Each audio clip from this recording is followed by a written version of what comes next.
ZDTech. 3 minutes pour tout comprendre.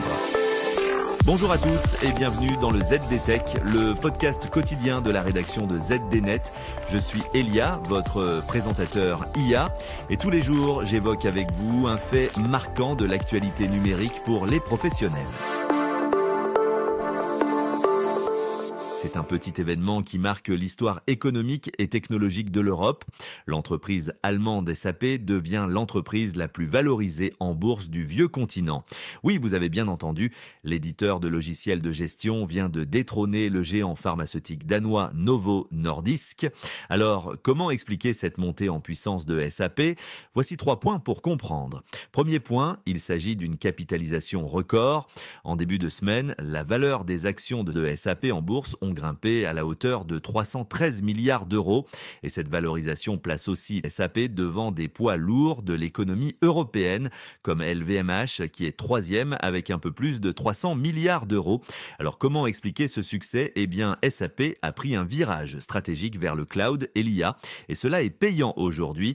Oui, SAP a amorcé depuis plusieurs années une transformation de son modèle économique. Exit les licences perpétuelles.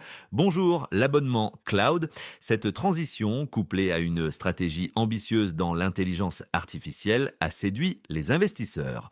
Résultat, une hausse de 40% de l'action SAP en 2024. Pour les analystes, SAP est même aujourd'hui considéré comme le seul représentant européen de poids dans le monde particulièrement explosif de l'IA, mais ce succès, c'est aussi la défaite cinglante de la concurrence dans le monde de la bourse. Si SAP grimpe, c'est aussi parce que d'autres chutent.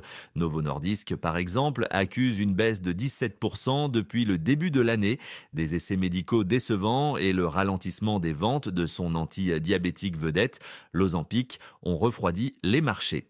Et la chute est sévère aussi dans le secteur de la tech. L'an passé, la valorisation du fabricant néerlandais de machines pour l'industrie des semi-conducteurs ASML était de 320 milliards d'euros. Elle n'est plus aujourd'hui de 265 milliards d'euros.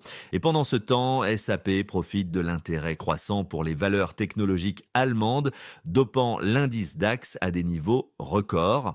À noter que le champion français de la tech, l'éditeur Dassault Systèmes, capitalise en bourse près de 52 milliards d'euros. C'est donc 6 fois moins que SAP. Et voilà pour les toutes dernières infos. Pour en savoir plus, rendez-vous sur notre site zdnet.fr et retrouvez tous les jours un nouvel épisode du ZDTech sur vos plateformes de podcast préférées.